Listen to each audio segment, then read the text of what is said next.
Humans of the cardboard, welcome back to Just Nuts, guys. Today we are taking a specific look at Emergency Teleport. We just got the new ban list literally yesterday, or was it yesterday or the day before? Whatever. It just happened.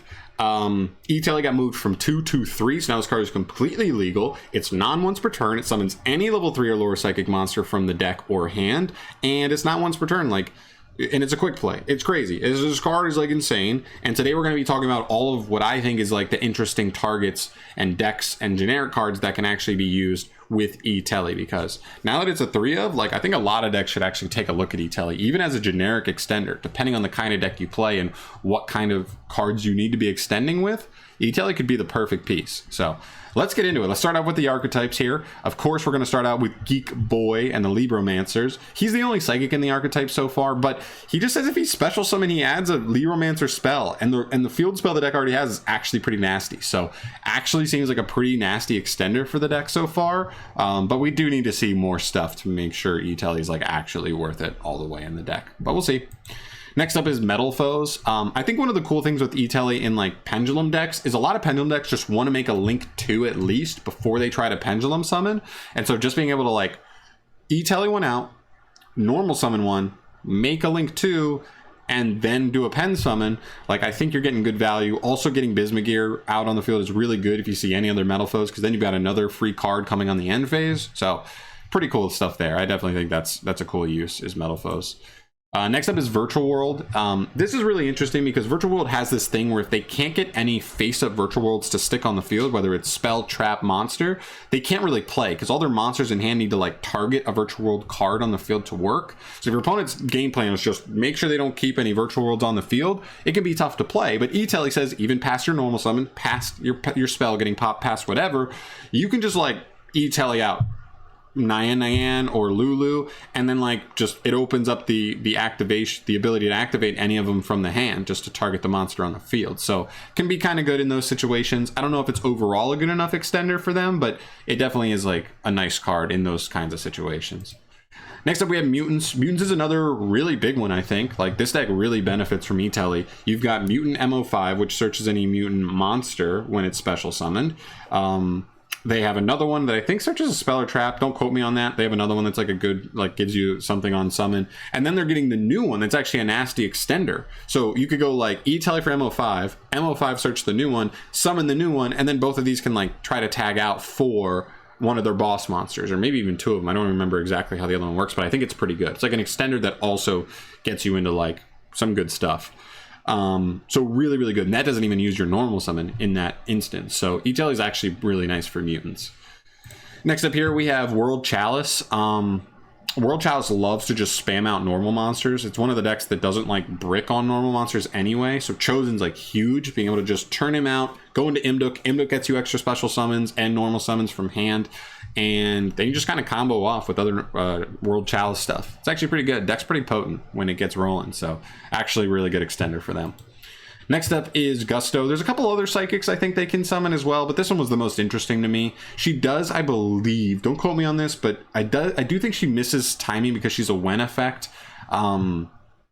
If E-tele is not Chainlink 1. If it's Chainlink 2, technically the last thing to resolve is whatever Chainlink 1 is, and so she actually can't use her effect to reborn something. But just interesting to note, I think Gusto has a couple other psychics as well that could be used here, so cool. Punk. This is actually a new archetype that literally came out yesterday.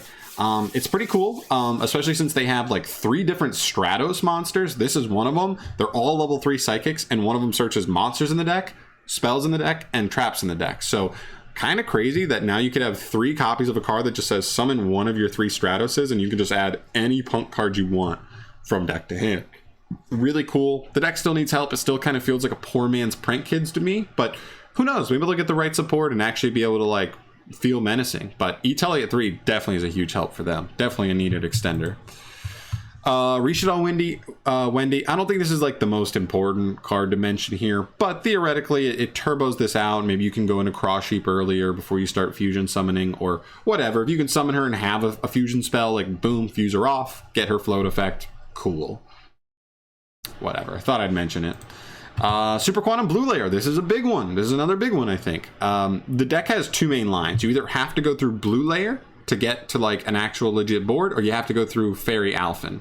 Well, and the bigger thing is, I believe if you E-tele out Blue Layer can then search Alphen. So there's a lot of really cool stuff there in that, and the fact that the deck can now have another starter / extender to help play through stuff. And I really like that. This artwork for this archetype's always been really cool. E-tele at 3 now just helps them with another starter, another extender, and I really like it. Really like this deck.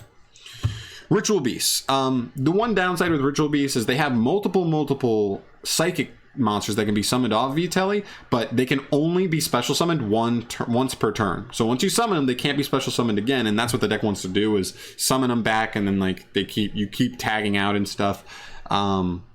But it's still a good extender to help you at least get your play started. It's more of a consistency card instead of an extender, but it still helps the deck, I think, pretty nicely.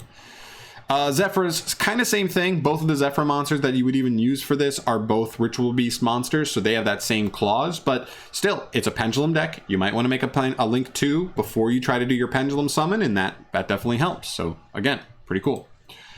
Cosmos. This one is huge, right? Cosmos have always had consistency issues. Just back in the day, they were also powerful enough to not care if you bricked every once in a while, but this deck bricks all the time.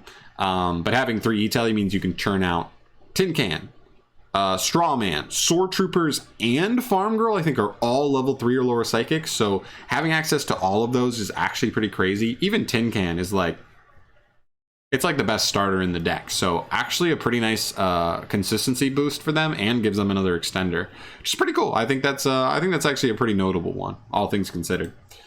All right, so that's it for all the archetypes. A lot of cool stuff in there. Actually, like almost like 6 or 7, maybe even 8 archetypes that are like, actually like, dang, that's a really good extender for them, E-tele.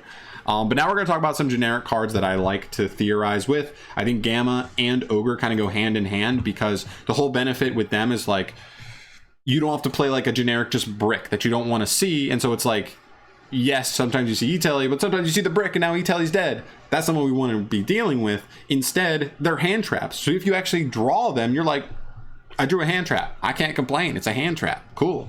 I know Ogre's not the best, and I know Gamma only works in more specific decks than not. Not always all of them like the best way, especially if you're trying to E-tele it out. But still, it's nice that your brick is actually fine to draw anyway. Plus, Ogre has the benefit of being able to activate from the field, so you could set E-tele, summon Ogre on the opponent's turn, and Ogre's still live to use its like pop effect, and people won't even realize that it is, because it's actually kind of an understated ruling with this card, because people usually aren't leaving Ogre up on the field. It's really cool.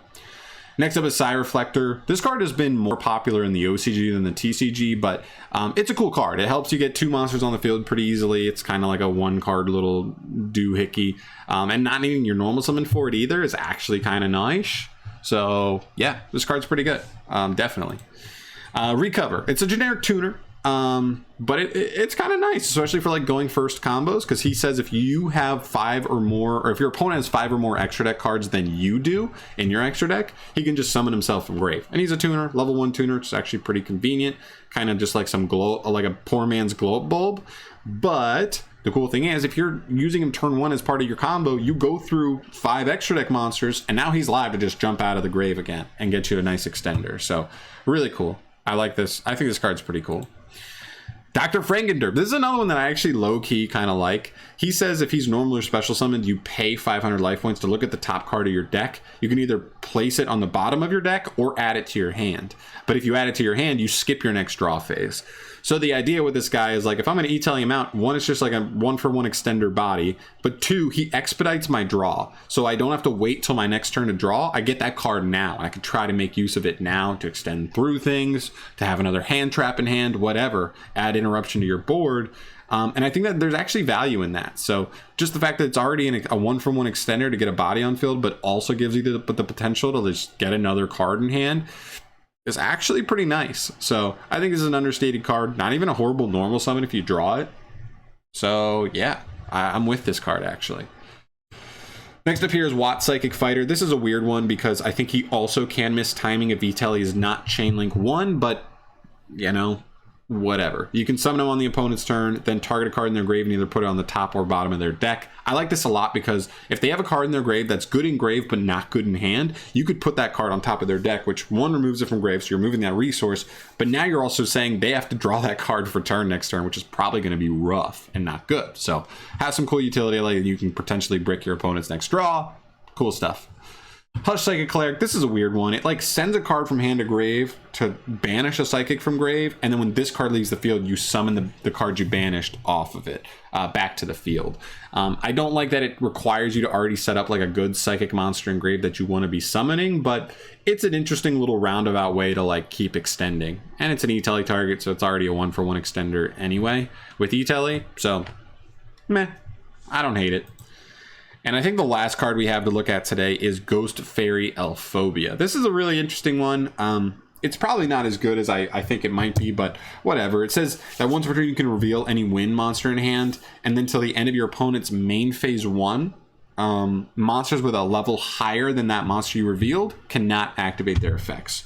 So the idea is like if you reveal a low level psychic, let's say a level 1 psychic, your opponent can't activate any effects of anything that's level 2 or higher until they're done with their main phase 1. So a lot of times that's going to force your opponent to just pretty much skip their main phase 1 and battle phase and then try to do what they can in main phase 2.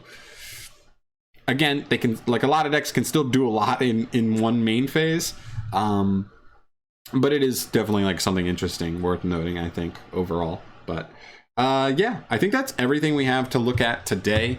Let me know your thoughts down below, guys. I think like the biggest things to note are definitely like some of the archetypes. Cosmo gets a nice buff from this.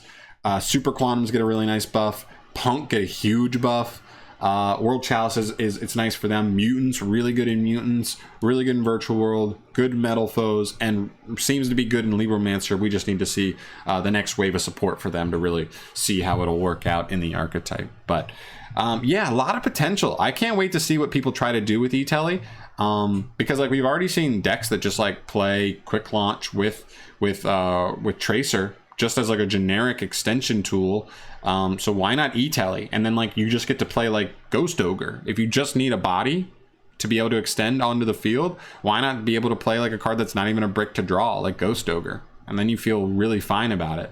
I think that's actually like a pretty cool idea. So yeah, we'll see where it goes, but really cool stuff. Feel free to let me know in the comment section down below your thoughts on this card and maybe even some other targets. I went through, I think, all of the psychic monsters, but I might have missed one or two interesting things there. So let me know if there's anything else or any other archetypes that you think could actually make use of this. I'd be curious to hear your thoughts. But yeah, that's going to do it for me today, guys. Thank you so much for watching. As always, subscribe to the channel if you want to see more stuff like this from me down the line. I'll catch you in the next one. Peace.